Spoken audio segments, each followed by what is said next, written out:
পলি করার কোনো ঝামেলা ছাড়াই কিভাবে তোমরা একসাথে এতগুলো পরোটা ফ্রোজেন করবা, সাথে স্ন্যাক সিট বা সমুচা সিট যেটাই বলো না কেন পারফেক্টলি বানাবা, সেটা আজকে তোমাদেরকে আমি এই ভিডিওর মাধ্যমে বলে দিব। সো হ্যালো এভরিওয়ান, আসসালামু আলাইকুম, কেমন আছো সবাই? সবকিছু রেডি করে একসাথে নিয়ে বসে পড়েছি, এখন লেগে পড়বো আমার কাজ। ফার্স্টে আমি সমুচা সিট বানানোর জন্য আটাটাকে মেখে নিব, কারণ এই আটাটা মাখার পরে কিছুক্ষণ রেস্টে থাকতে দিতে হবে। সো আমি ঠান্ডা পানি দিয়ে আটাটাকে মাখলাম, আর এই আটাটা কিন্তু খুবই শক্ত করে মাখাতে হবে। একটু লবণ দিয়ে দিয়েছি স্বাদ মতো। আমি তো বলেই দিব, তারপরে তোমরা পুরো ভিডিওটা ভালো করে নোটিস করবা। তো এইভাবে শক্ত শক্ত করে আমি হালকা মেখে নিয়েছি, অ্যান্ড তারপরে এটাকে গোল করে সরিষা বা সয়াবিন তেল দিয়ে এটাকে মাখিয়ে রেখে দিব এইভাবে রেস্ট। তারপরে আমি পরোটার আটাটা মাখতে শুরু করলাম। তো এক প্যাকেট আটা ছিল, আমি সবগুলো আটা এখানে নিয়ে নিয়েছি, আর পানিটা এখানে আমি গরম ইউজ করেছি, মানে যতটা আমার হাতে সহ্য করতে পারে আর কি। আমার বাসায় সবাই নরম তুলতুলে ফুলকো পরোটা খেতে অনেক পছন্দ করে, তাই আমি আটাটাকে খুবই নরম করে মাখবো। একটু বেশি পরিমাণে আটা, তাই এক হাত দিয়ে হচ্ছিল না, দুই হাতকে কাজে লাগাতে হচ্ছে। পরোটা যদি নরম তুলতুলে আর ফুলকো করতে চাও, তাহলে অবশ্যই আটাটা নরম করতে হবে অ্যান্ড বেশি করে মথতে হবে। মথতে মথতে আটাটাকে মসৃণ করে নিতে হবে। তো আমি লেচি কেটে নিয়েছি, আর তারপরে আমি সব জিনিসপত্রগুলোকে মুছে পরোটা বানাতে শুরু করে দিয়েছি। তো ফার্স্টে আমি গোল গোল করে রুটি বানিয়ে নিব,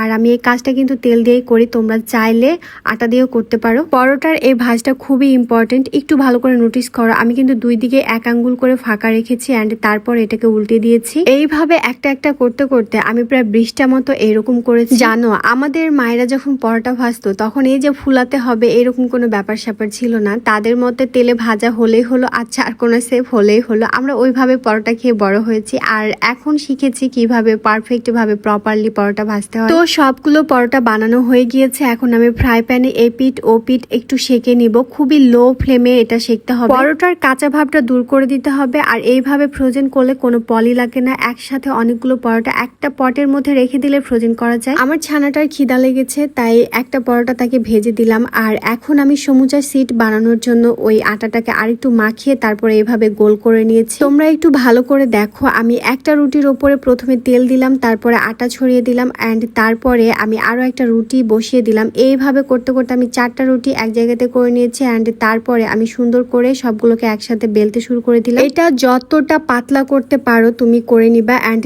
তারপরে যেইভাবে পরোটা ভেজেছিলাম সেইভাবে এটাকে ভেজে নিব।